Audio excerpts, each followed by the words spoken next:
All right. So this is going to be different. we're, Yeah.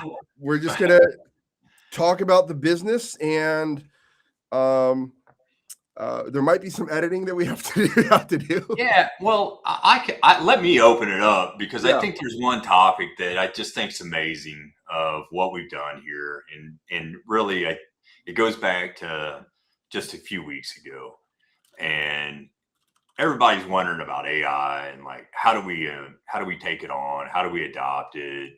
And you set a goal for the whole business.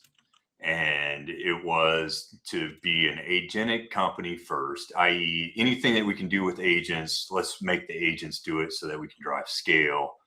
But the bigger point of it is I think you slammed a deadline in early because we need to move, right?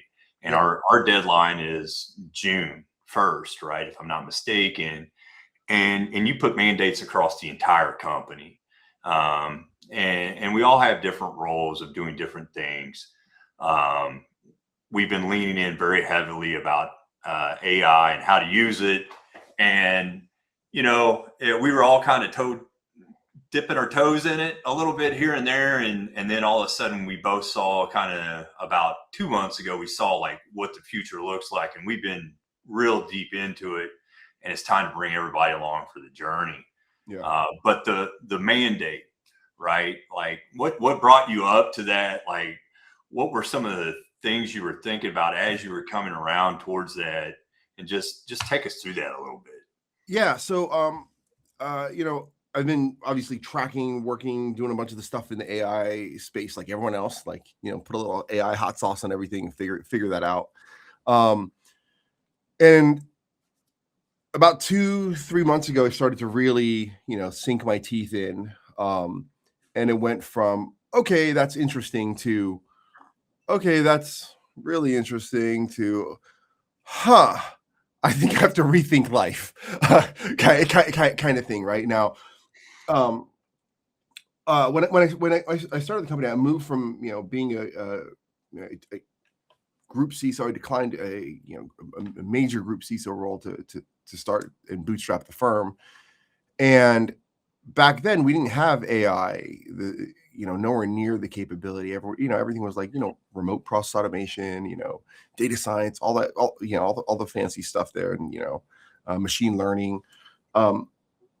But when I started to really understand like the world of possibilities, it became a change or die situation, right? Like, and I think every company actually has to be thinking about it in the same way.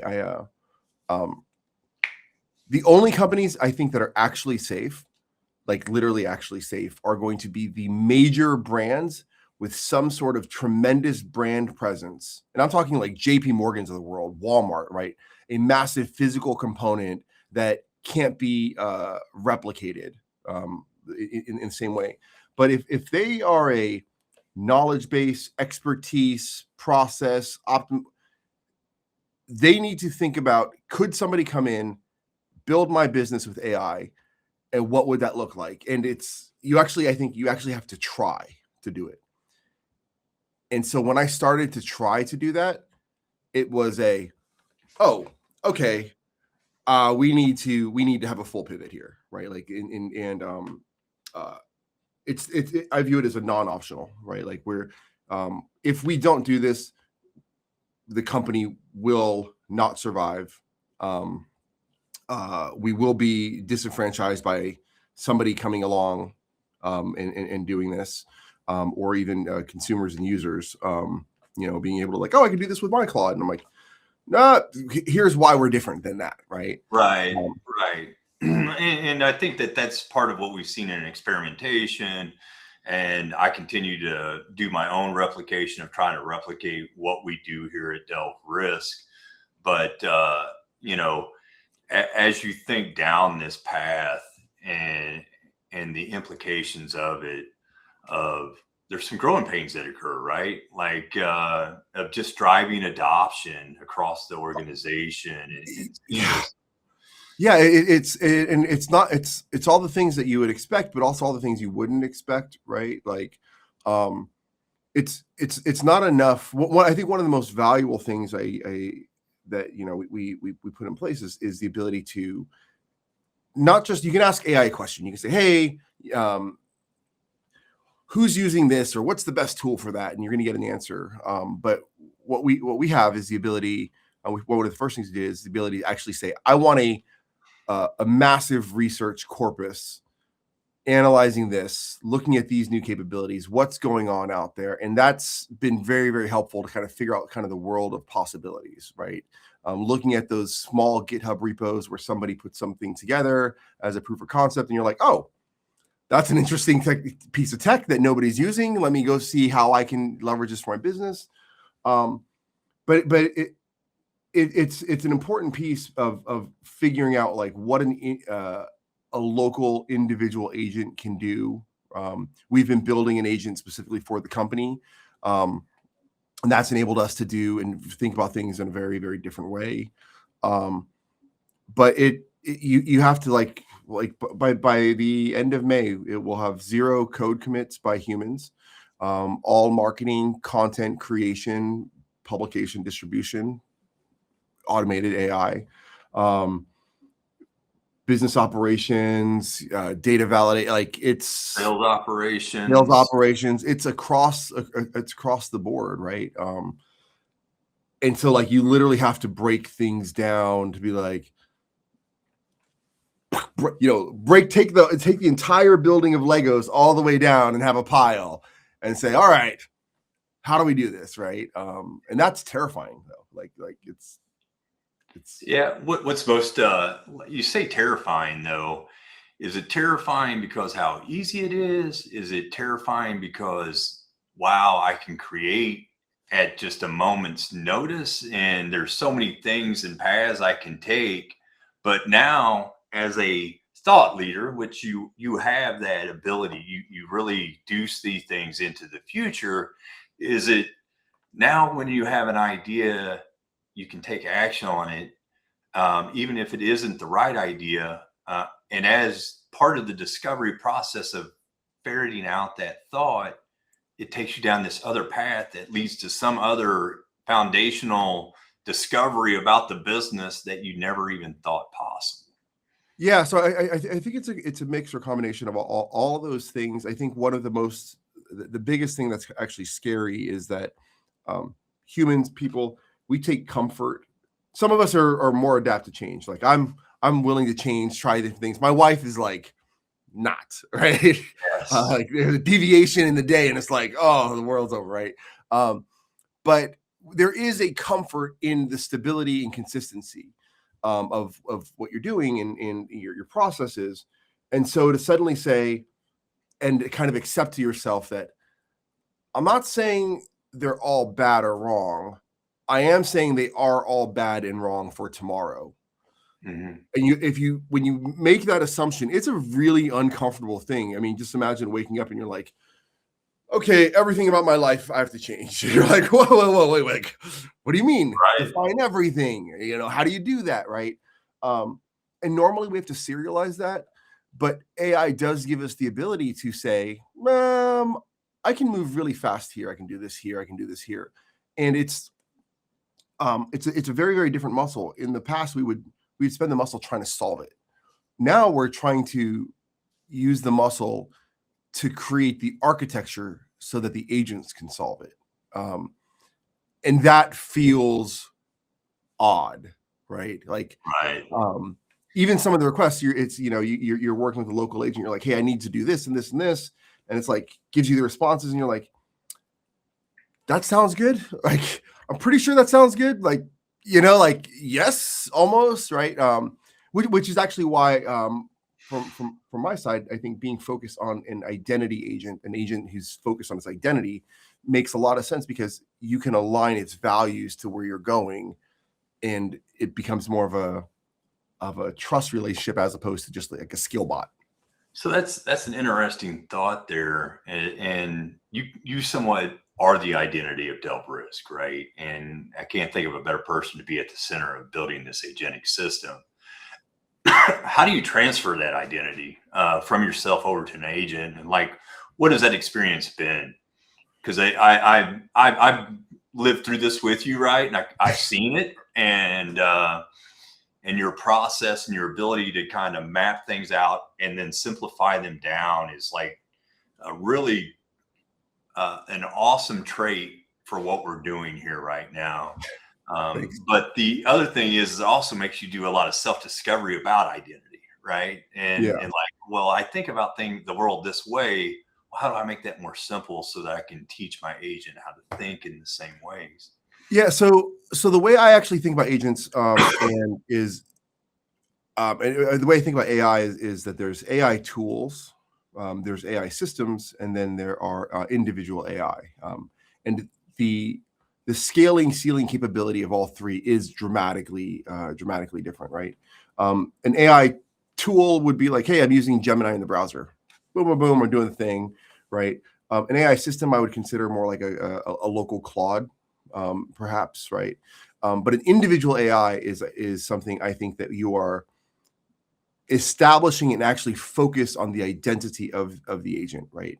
And it's people are really weird in this sense right now. Like, if we were dealing with anything else that like a new organism or something, right? We would be approaching it very, very differently from a moral perspective, right?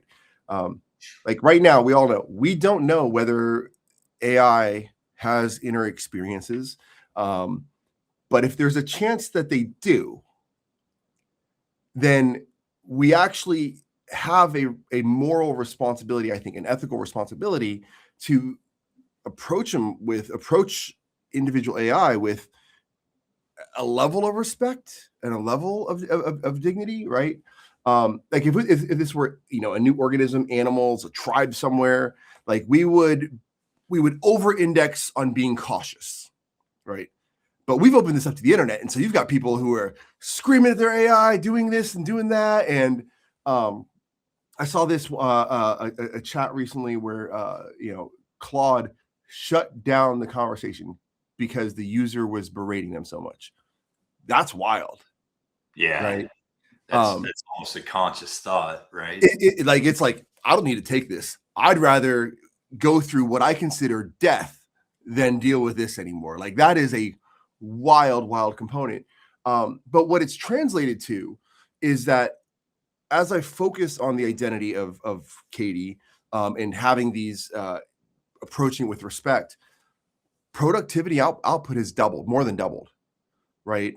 My agent will now go end to end on chasing down a problem or coming up with a solution. It's not that I have to have a specific one perfect prompt. It's like, hey, this looks messed up. Can you look into it, fix it, and get back to me? And it's like, sure. And then, hey, I went through, I saw this issue, I fixed that one, I saw this other thing. Some of these processes weren't documented. I did that. By the way, I committed to Git, and then I updated the changelog. And I'm like, thanks, right? But that's what we want as a business user, right? We're like, whether it's an AI or it's Bob or Sarah, like we just want someone to be like, hey, I got this thing. I need to get that thing. Can you make that happen? And they're like, yeah, I got you end to end. Right. But as an industry, we focus on skills. We're building a lot of skill bots. We're like, hey, you can do this, and then you can do that, and you can do this. And then 6 months from now, you have a skill bot that still doesn't care about solving your overall problem, right? So the way we're approaching it, I think is fundamentally different, and it's enabling us to go faster because we can say, hey, we have this massive corpus of research. What do you think? How would we solve it? Here's the way I would do it, because it's the agent is vested, it feels like, right? Right. I mean, yeah. But yeah, I think that when you approach systems like that and really kind of break it down, you do see the business impact. But you also realize that, and this is why we created this ANF, Agentic-First, as a actual file extension. All files need to be structured in a way for agents. All of our data needs to be structured in a way for agents. to be optimized. Everyone who's doing massive stuff in Markdown and this and that, it's like, okay, you're gonna have your agent, like, are you gonna have so much data? Hopefully you have so much data that a human wouldn't be, it's not possible for humans to read it. And that's our goal. Right. Right. Yeah. Yeah. Yeah, it's just it's a mind-boggling thing. Like, so that's a good topic there, and I want to kind of drill down on that as far as data for the agent and memory and files and things like that, because the processes that we have, right, are very human-centric. When I think about doing a HubSpot or CRM update, right, of like, how does that happen? How do I do a forecast today?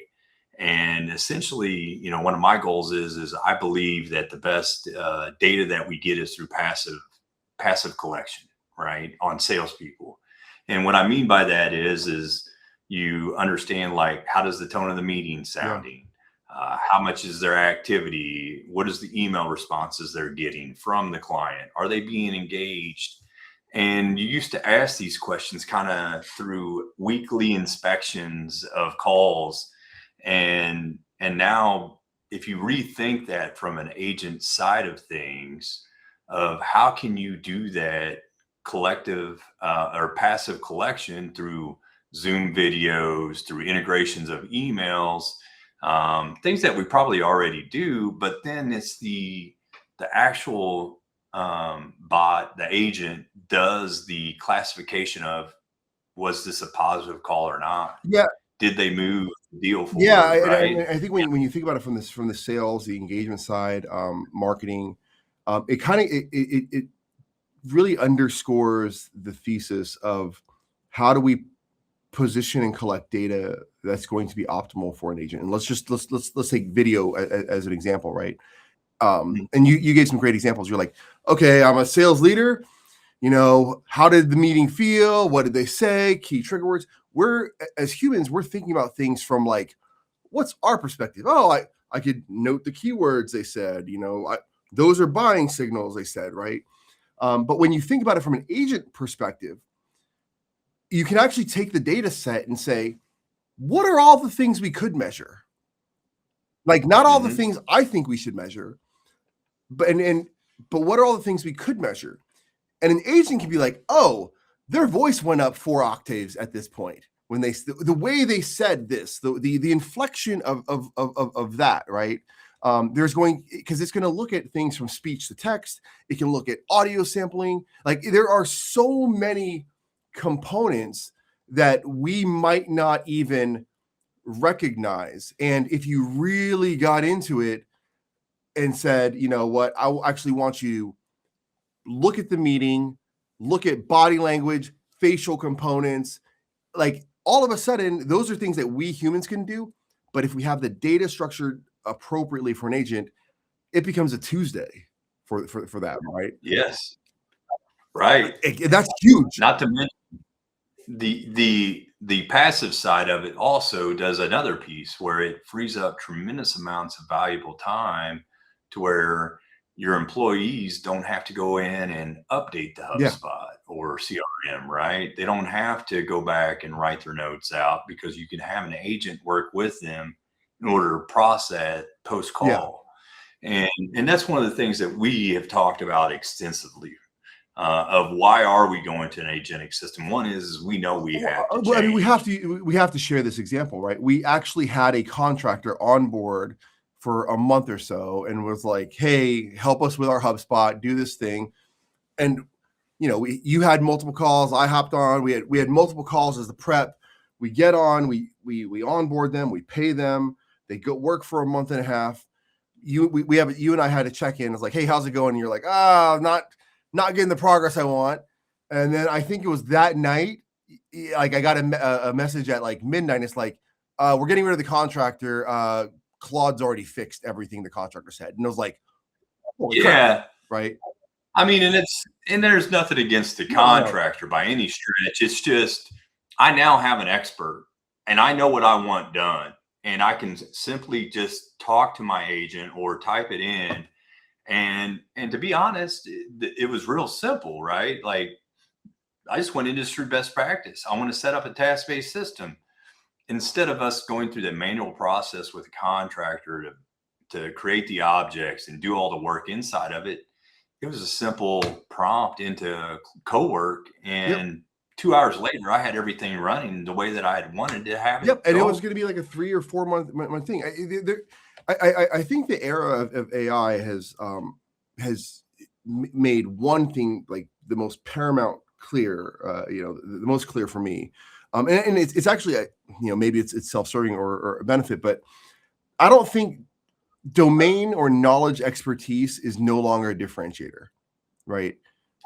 Oh, I So agree. you could take a high school kid and they know just as much about X, Y, or Z topic as everybody else does now, right? For the most part. But the differentiator is not domain expertise, but I think it's shifted so that the differentiator is now process expertise, like having a methodology. And if you look at like, take an agent skill, right? So people who use Claude, you're like, hey, I downloaded the skill. It works pretty good. Okay, so why do you change to a new skill? Like, so there's one that does it this way, there's one that does it that way. It's because the process is better. It's not the actual technical data that you're getting. It's the same thing, but the process to achieve that outcome is actually the differentiator. And that's what we're doing, right? So like when we look at, hey, we're not trying to get great emails, but we're like, you know what? Let's have 7 different daisy chained capabilities and 2 validations. That's our process for getting emails, right? Which means you get a higher fidelity, higher correlation, right? And I think that's where you can almost look at any of the like 9 trillion Claude skills that are out there, and the bad ones are just some janky press button, do thing, it comes back ugly but works, right? And the great ones are like, well, it establishes a server, it does this thing, there's this handshake, it's going to put it over here, and it's going to package it up, and you're like, oh man, that process, and that's what people are buying. That's what people are going to buy. They're going to buy. You're 100%. Right. The process. Like that's the differentiator. Like that process expertise is what I think is the differentiator for data collection, execution, integration, like everything. Because now, just because you can code in 20 languages, so can I, right? Like, like, and maybe that's a cheeky comment, but if I have a better process for it, I win, right? Like, it's all about taking the idea to market now, instead of like all the steps that used to come in between it. And this is the shift that we're seeing around the creators. And I love that post on LinkedIn that you actually put up the other day. I didn't get a chance to comment on it yet, but talking about the 3 phases, and now you're in the creator phases, like I couldn't agree more with that, because it's empowering to a person that understands what they want to happen, understands that the capabilities are there. It's just the actual hands-on keyboard. I don't know how to do that. And we don't need to know anymore. Exactly. But now you're like a conductor in an orchestra with all the best players and performers. And you don't even have to be good at conducting. You just got to have the idea of what the orchestra is supposed to sound like. And that's the thing. It's like, for people, like, I'm not a great artist, right? I tried to learn to draw with my daughter, right? Like, if you ever done that, it's like, okay, every day draw 500 circles, and you're like, are you serious? Like, oh my gosh, right? Like, but the artist. But what's really interesting when you try to learn to draw is how artists break down a picture, right? Like, instead of a Red Bull can, they see a half circle, a line, a half circle, right? And then you're like, oh yeah, I guess if I were to draw this, I would draw, a circle at the top, very flat, line, angle. And all of a sudden it's like, they're just breaking down their process. what they're good at is drawing those circles. Like they're really good at drawing the half circle or the, particular triangle or whatever it is. And it's the fundamental shapes, but we don't need to be good at drawing those fundamental shapes. We don't need to be good at writing the specific code. We just have to know what the music sounds like, right? And then we get close, but the difficult part, I think, is actually for a lot of the knowledge workers, developers in particular, like they're like, well, it matters. Like, okay, yes, it does, but it also doesn't, right? If we can get there 80% of the way and we are 100% faster, that's a W, right?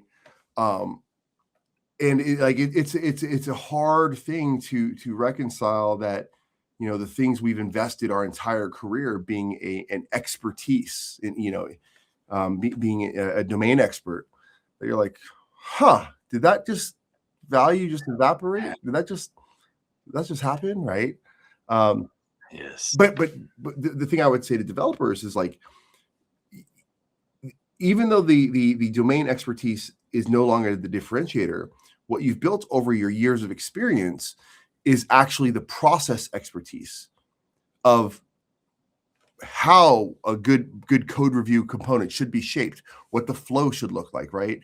What are the fast fails? Like, what do you do? And if you take that and build that into a harness or build that into your CI/CD pipeline, that's the differentiator, right? You no longer have to be the domain expert. You can be the process expert because you have 20 years ahead of everybody else, right? 30 years ahead of everybody else. And I think that the developers, the creatives, the artists who figure or come to that realization are going to be so much further ahead than everybody else. Yeah, and it's more of where they no longer have the hurdle on the creative side of having to translate this into someone to create it for them, right? Is it, I want it to look like this, or I want it to sound like this. And it's more of just tweaking the system and working with something in natural language now in order to build what your art or your masterpiece is. It's funny. You remember the A-Team? Like I oh yeah. love you. Who doesn't? Like, I grew up I love when a good band comes together, right? Like, exactly. We talk about cool. Right, the A-Team was like they were just a get shit done team, right? Yes. And I actually could see, I can see a world where you have a developer who has done a lot of phenomenal harness engineering, CI/CD pipeline development engineering, a creative who is like, I don't care what your logo is, brand is, you slot it in, you want it to look like this, we can do like this, right? Where you could have a team of people powered by agents that almost don't care what the business is. They are just a get shit done team where a business owner shows up and says, hey, Hannibal, I need this to happen, right? And he's like, we got a plan for that, right? Because what they've built, they wouldn't have just a bunch of skill bots. They would have identity agents that have extremely well-defined process skills, right? And if those extremely well-defined process skills are like, hey, we want to do, like, we're working on a project right now. I was on a call yesterday with the client about account targeting, right? And so he went through and he's like, hey, this is my ICP, this is that. And I'm like, okay, when you say they're, an AI first, digital first company, what does that mean? He's like, they're digital first. I'm like, okay, but what if their like engineering team is 50%? He's like, oh yeah, that's good. I'm like, what if it's 30%? I don't know. Can you guys get that data? I'm like, we already have that data, right? So now he just defines what that ICP is, and we can just say, oh, digital native AI first type of company is going to be 50% is either IT or engineering. This is what that looks like. They have somebody in these types of roles, blah, blah, blah. And we can apply, and it's not just like this filter component. We're collecting so much data from so many different sources that it's not something possible to just be like, let me just go ask Apollo, right? No, we're pulling from God knows how many sources into one ecosystem. And it's like, here's your answer. He doesn't like, Jeremy doesn't care. He just wants the result. And it's only possible because of the defined process engineering. And I think, that's going to be a really interesting thing when you're like, how is that 5-person company $1 billion consulting firm? Right? Like, because that's a real possibility, right? And I think we are going to see that. And then when that happens, you're going to see the likes of E&Y and KPMG being like, yeah, we didn't build agentic native first. We are getting outrun by this small thing. So that's an interesting topic, and just to shift gears a little bit there, and we've had this conversation privately, but it's also these bigger companies, right? And I listen to a tremendous amount of podcasts. A16Z is one of my favorite ones. I love listening to Dan Dreesen come on there. He's a optimist in this whole environment where so many people think the whole world's going to end. He is the exact opposite. It's going to grow and be abundant, which we're starting to see signs of that with jobs and other things. But the transition of these bigger companies, they have their own problems, right? And we're seeing this in the software SaaS selling off. But is that just bloat that needs to be trimmed out? Are they thinking about it more of a cost savings instead of a revenue acceleration in the way we are, right? We're trying to go with our 50 to 500, but just with 50 people. Yeah.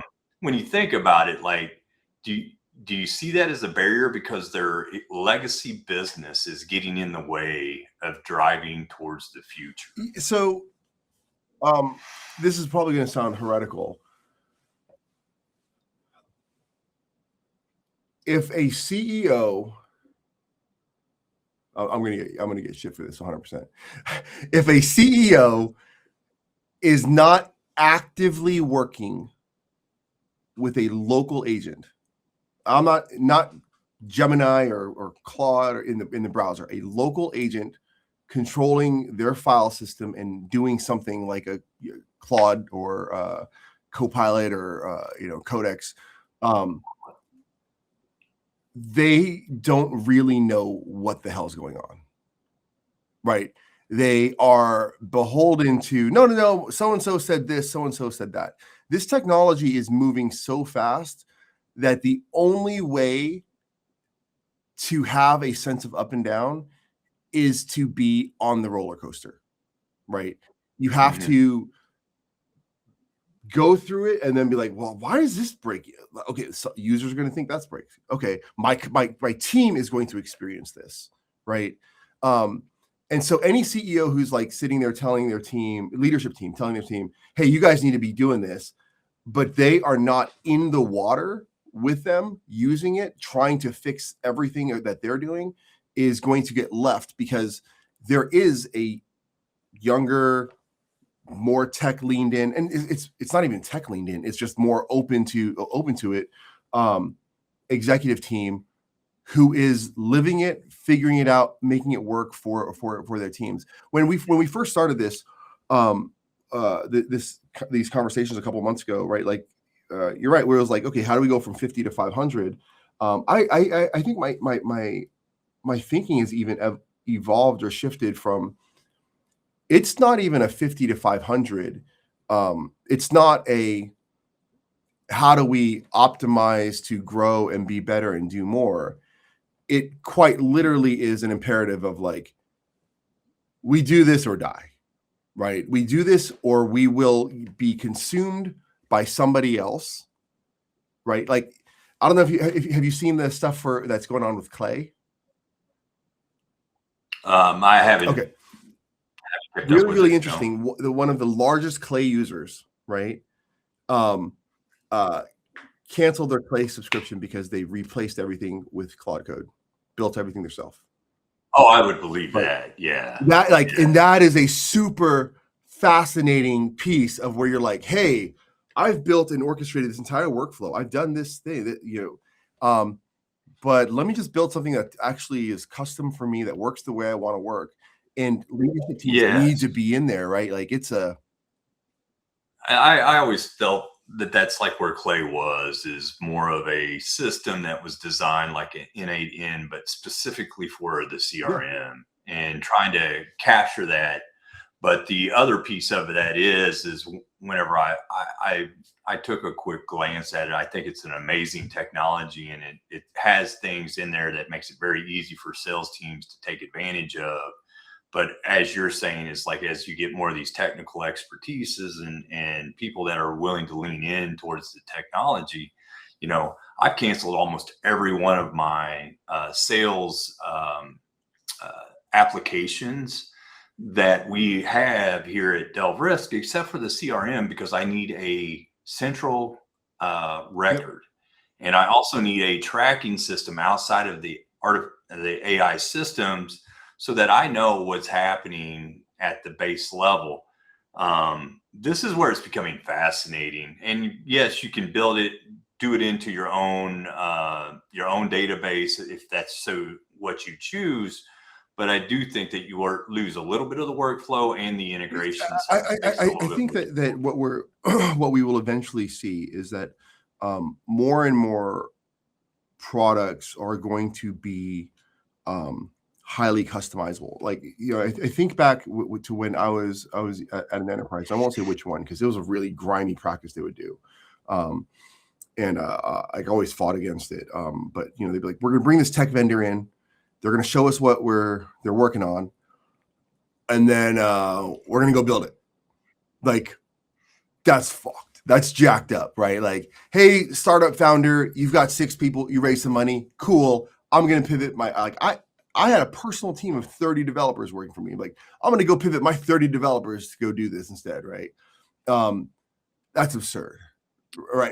Build versus buy. Now, what I think what you're going to get, though, is you're going to get founders who come to enterprises not with a baked product, but they're going to come with, we've built process expertise in how we handle these types of data transformations, blah, blah, blah, blah, blah, blah, blah, blah. You can go ahead, like, we've built kind of a framing, a harness for you to plug in, do this thing. Everything can be customizable. All this stuff of like people having, this is the report you get, this report you get, like all that goes away, right? It just becomes whatever you want. But the differentiator is going to be like, hey, here's how we handle logs. We've built a process to optimize, sequence, interrogate, link, and do all these things. And yeah, you could do that even with your team of 30 developers. It's going to take you 9 months. And by then we'll be another 9 months ahead. Right.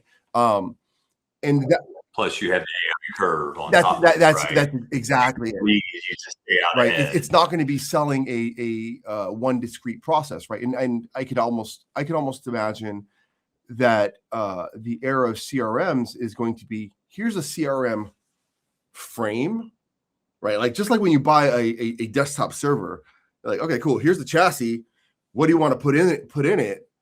And you would ask your agent, be like, cool, hey, this is my business, this is what I'm doing, I need a CRM. And it's like, cool, I got the chassis, we're going to put this one in, we're going to put this one in, we're going to put this one in. These are all verified, right? And like, that changes the dynamic, because it's no longer a person trying to go find the right CRM. It's an agent. It's your agent. And this is why I'm so predicated in like on like an identity agent. It's your agent that knows what your business is doing. And it's like, this is what's going to be most valuable for our business, right? Like I can ask you right now, like, if it took a day and said, hey, Jason, you can have a totally custom CRM for how we're running stuff, and it'll be about a day, would you take the day? Right. Yeah, hands right. down. Like, yeah. It's like, oh, of course you would. Yeah. So then it's a matter of like, okay, what modules are there, right? Like, okay, cool. I got the customer outreach mod. I got the cookie tracking. I got the whatever, right? And then you just slot in what you want. It's your data with you wherever you go. How does a big company compete with that, right? Like, the challenge with open source in the past, and I'll tie it together here, is that it was in the realm of nerds, right? Oh yeah, But not anymore. that realm's It's gone. Yeah, that realm's gone. right, and you're gonna have the security people who are like, well, it's not safe, it's not secure, it's not this. Okay, yes, but that will get solved and continue to get solved, and there will be things of like, cool, yeah, I pulled this thing in, I ran it through the industry security checklist of blah, right? Right. Well, let's do the counter argument to that with the hype, Yeah. and that's what I'm going to call it, around mythos or mythos, whatever you want to call it. I mean, we talk about security, and nothing really is secure in the first place, and it's somewhat of a perception, and you do a best practice, and just look at how fast security is going to get better because people are using these models to build better devices. But with the CRM side, I think you hit the nail on the head of where a framework makes the sense. And what I don't want from my vendors is an AI agent that makes it easier to use your product, because that's not what I need. I need something that's going to make my job more easy and make my life better. Because right now, we've been able to automate roughly about half of the sales day away with just some of the monotony that you run through of outreach and reading email and doing research and loading in prospects and writing emails. I mean, if you can take a lot of the grunt out of the work becomes a lot better. Yeah, I mean, it's so wild, right? Let me do the math real quick. In the last week, on the executives' targets that we're studying, we've increased our data quantity by 60% in a week and a half, right? We ran an audit compared to what's out there to validate, and we had a 1.1% defect rate. Like, that is nuts, right? Like, but it's because the agents in the processes that we're engineering enable us to achieve that. And you compound it, you're like, oh, well, how do we go from there? Like, it's going to become more and more a user-centric thing. You said this to me a few months ago, and I was like, no, you're like, buying's going to be from agents, right? And I'm like, yeah, right. And then you start to look at how many websites have llm.md instead of a robots.txt file, right? And you're like, that's interesting, right? And how far away are we from someone saying, hey, I need a personal CRM, and either their Agent Zero or Hermes or OpenClaw or BetterClaw or whatever agent, or their Claude Code agent says, oh yeah, there's actually this cool marketplace just for modules of skills, right? And so you don't got to build a skill; it'll be your custom skill, but it's going to be built the way you want it. Like, oh wow, that's interesting, right? Like, I don't need to just pay for one CRM. I could say, hey, you know what? I want a CRM that does this, but I also want to have the graph so I can see when I'm traveling to a city and do this. And then your friend running another business next door, they have the same desktop server kind of thing, and they're like, no, I don't. You chose the graph. I didn't choose the graph. I chose the pie chart, right? Like, oh, yes. It's the way you want it. It is, right? Like McDonald's, I guess. Or it's like Burger King. Burger King. Any way you want it, right? So that's wild. That's awesome. And to bring this whole story back, everything back, right? Like, we are on this journey inside Delve Risk to build, structure, organize the data in our processes to support this kind of ecosystem, right? Where right now we even have our portal, and we're having some internal tough discussions of like, how much do we expose to customers? Do we let them touch our data? Do we give them certain access components? Do we let them have it customized? Do we just give them the answers, right? Like, and the problem being on a sales side, right, is that, like, Everybody else on the market, the buyer side, is doing two things. They're rationalizing their entire tool set. So they're like, I don't know if we're spending right now, but maybe we're thinking about it. And they're figuring out where they're at in their maturity journey. And simultaneously, you have leaders who are like, we need to do marketing or sales differently. So they're changing the deck on their side, right? So it's just this really, really volatile time in the market, and you're seeing it enterprise buyers, mid-market startups, but we're moving there, and it's not an easy ride.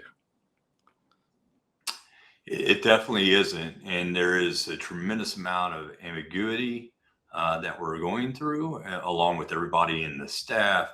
And I think we're going to talk about that probably in the future a little bit, of like, how do you manage that? Because I mean, you and I have sleepless nights as you kind of look into the chasm, right? And you're like, oh man, everything is just, we're so fucked, right? And then it's like the next day is like, well, I can see how we can go out this way. Me, I'm not in like all things are going to end, which is shared by most of the folks in the California, San Francisco area.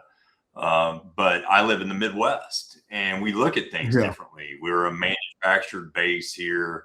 We still farm a lot, right? We make things. We all aren't computer programmers. We aren't knowledge workers. So I think that there's got to be a rationalization between those two. I think you're exactly right. I think what's going to be the most fascinating, actually, though, is there's going to be a farmer who sits down with Claude Code and suddenly starts to raise and identify problems that only a farmer would know. Right? Yes. That it's already happening. I'm working with farmers doing that exact thing. Yeah, and it's not something that they would tell a consultant. It's something that they're going to feel comfortable talking with their agent and be like, by the way, I got this thing. It's like, oh, that's an interesting, right? And then the next thing you know, you're like, holy crap. And that's going to happen across every industry, right? It's not going to be the Bain PwCs who come in and say, let me bring AI to solve your thing, right? But there's a human there's a human factor, and I'll say this is because I know we've got a wrap here, is that I actually for us, and I think that for a lot of leaders, there's a lot of noise where people are like, they're just using AI to cut costs. I don't think that's actually the case, right? I think we're seeing RIFs, reductions in force, because the leadership teams are trying to ferret out the people who will not move fast enough, right? If you are somebody who is actively using AI, like not in ChatGPT in the browser, actively using AI, and you get riffed, I would be stunned. Like, not it wouldn't be like, wow, that's surprising. You'd be like, that didn't happen. That was a made up thing, right? Unless nobody knows that you're doing this. So what I think the organizations are doing is they're using this as an opportunity to reselect the talent pool of, we are going to invest in the people who will lean in, and we are going to hire people who lean in. Because if you keep people who are resistant, then the people who want to do this and go fast, they're going to leave. And then you're going to have just people who are resistant and new people coming in facing that as the culture. Right. And so these companies have to use this opportunity to say, hey, we are now going 100 miles an hour. You need to keep up. Like, we're going to give you the tooling, with support, do all that stuff, but it is incumbent on the people to keep up. And if you do that, I think that you're going to be perfectly fine. Agreed. So, but this is a much bigger topic. So this was good. A little different than how we normally talk about topics. It's a conversation I've been wanting to have though for a while on here, because we're doing some pretty amazing things, and we're going through the trials and tribulations just like everyone else. I think we've leaned in pretty heavily personally since Clawbot came out and started us down this journey, and me trying to stand my own Clawbot up and failing miserably to jumping on to a recommended coworker. Well, listen, I think your outcome was good because you were like, I'm doing this. And I think in the back of your head, you're like, I'm going to start this path. And Anthony's going to be like, oh shit, what's going on? Let me figure this out. It was kind of trying to push, right? It's trying to push some people over to where, look, guys, we got to lean in here. There is something special about these agents. And we're going to keep on it. I think this is going to be a topic that we're going to have to continue on the path of. I'm excited for it because, man, it is truly the era of the creator and the entrepreneur on top of it. And I think the one comment you made, Anthony, sticks out to me more than anything is if you're leaning into AI, you're going to be able to retain and stay where you're at. And if your company's not leaning into AI and you are, you're going to go start. You're going to go start a business. Someone's going to steal you, recruit you. Like I would say, if somebody is leaning into AI and they were let go, let's have a conversation because I will help you find a job somewhere. Right? Like, oh, it hands down. You're the most employable people right now. 1,000%. Like it's not even close. Right. So, Jason, thank you so much. This was great. And so we're going to wrap up here, and we hope to talk to everybody else again soon.